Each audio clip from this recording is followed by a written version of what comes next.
Hello everyone, welcome back to the channel. Also, welcome back to our British Literature series.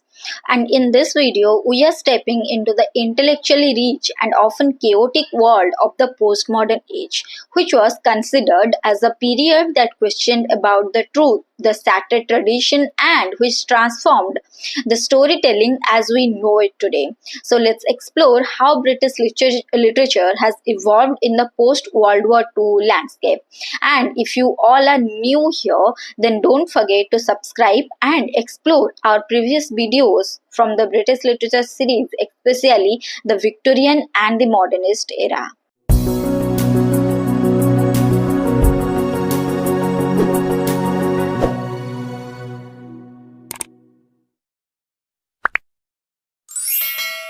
First, let's get a clear understanding about the historical background of the postmodern age. So to understand the postmodern age, we need to look at the historical context. So the postmodern period is typically considered to have begun around 1945, just after the end of the Second World War.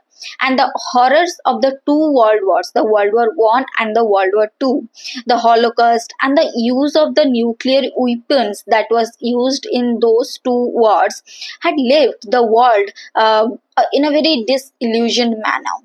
So people began to doubt the grand narratives, the ideologies that had previously structured in the society, such as progress, nationalism, religion, and even religion itself.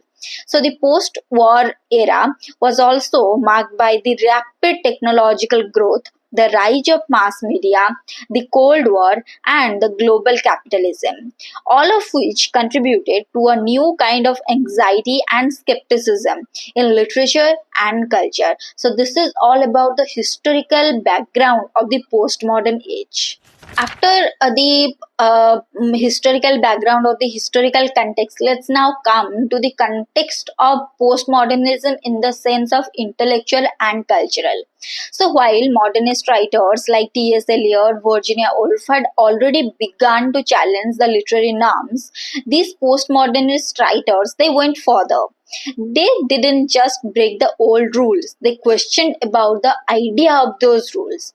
Okay, so influenced by some post-structuralist philosophy, especially thinkers like Jean Francis Lyotard, Jacques Derrida, Michel Foucault, Jean Baudrillard, this postmodernism rejected the idea of the universal truth. Instead, it emphasized about pluralism, fragmentation, and the subjective nature of reality. So there was also a loss of faith in objective knowledge and the rise of what Lyotard famously called the incredulity towards meta-narratives, meaning skepticism towards any overarching explanation of the world, whether it's religious, scientific, or political. Now it's time we should talk about some key features of the postmodern literature. How we are going to know, okay, this is a postmodernist work, or this author belong to the postmodern age, these writings belong to the postmodern age. So postmodern literature is distinct in its form, style, and attitude. So let's take a look at its core features. First is the metafiction. It's very important to know about what a metafiction, meta-narrative is. So postmodern texts, they often comment on their own fictionality. Like they remind the readers what they are reading, what they are reading is constructed, not natural. Okay, what they are reading is constructed, means it's man-made, it's not natural. For example, if we'll look at Julian Barnes' work Flower's Parrot, it questions about the possibility of knowing historical truth through fiction. Next is pastiche. So pastiche involves mixing different literary styles, genres, or cultural references. A novel might combine detective fiction, historical novel, romance, and myth all in one. So this is pastiche, where it involves the mixing different literary styles, genres, or cultural references. Now, there is irony, playfulness, and black humor. So, unlike the seriousness of modernism, postmodernism often embraces the irony and absurdity. So, think of the works of Angela Carter, where dark fairy tales are retold with feminist and subversive twist. Now we have non-linear narratives and temporal distortion. Time may move back and forth, but in a loop, or it might stop entirely. But novels like Slaughterhouse-Five or Time's Arrow, they manipulate. We'll see that how they are manipulating the time in a very unsettling ways. So there is a feature of non-linear narrative and temporal distortion in postmodern literature, where time may move back and forth, or the time may move in a loop, or it may stop entirely. Now we have unreliable narrator. So truth is always questioned by presenting the narrators who are themselves very much confused or deceitful. Now we have intertextuality, where every text refers or draws upon some other text. Literature becomes a wave of interconnected stories. Now, let's talk about some of the central themes in postmodern literature. So, postmodernism reflects the concerns of a world that is fractured, media saturated, and it is increasingly unsure of its place in history. So, some of the key themes may include about the identity and subjectivity, where we'll find that characters are often fragmented or multiple themselves. Now we have the deconstruction of truth.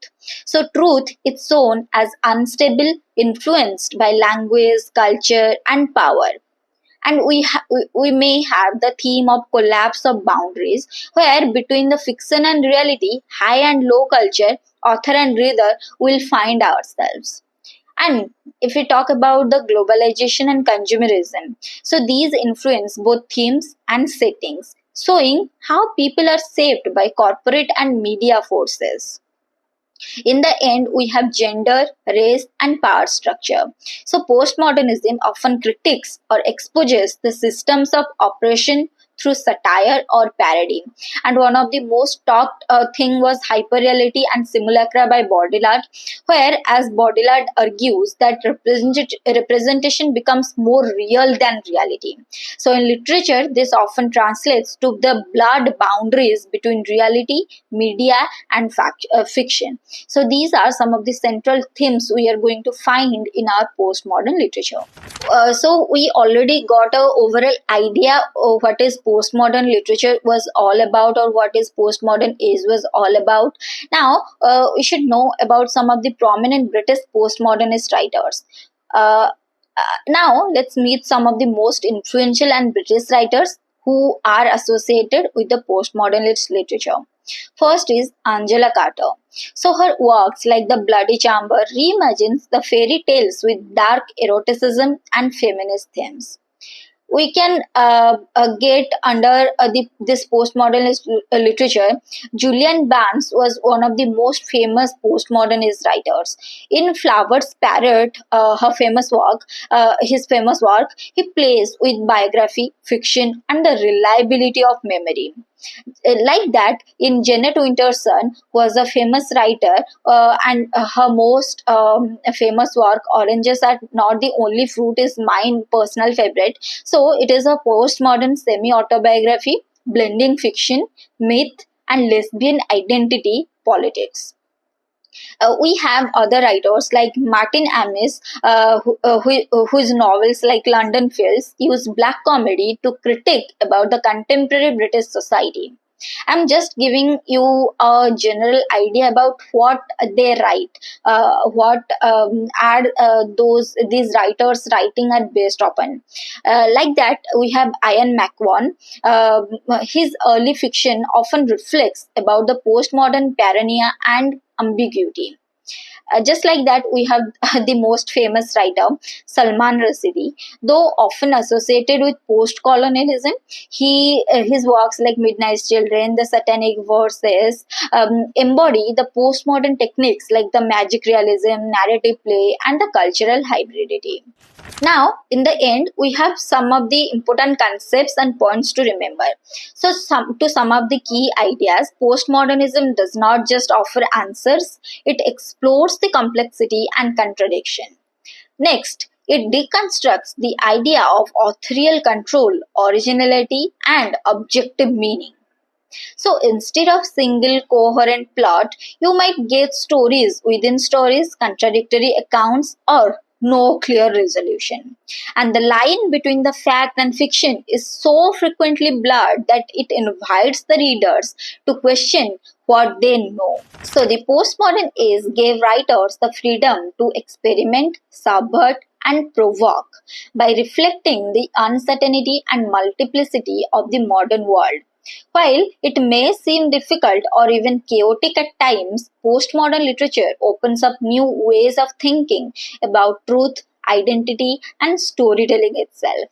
So it does not seek to revolve around the confusion; it embraces it. So whether you are reading Angela Carter's Twisted Fairy Tales or Julian Barnes' Meditation on History, or about Rasidi's genre-defying novels, you are getting engaged yourself with a world where meaning is always in a motion. So with this, I'm ending our British literature series with postmodern age.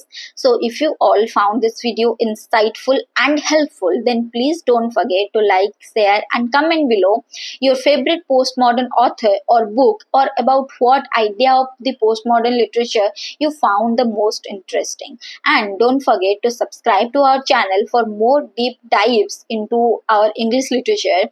And I'm going to see you all in a next class.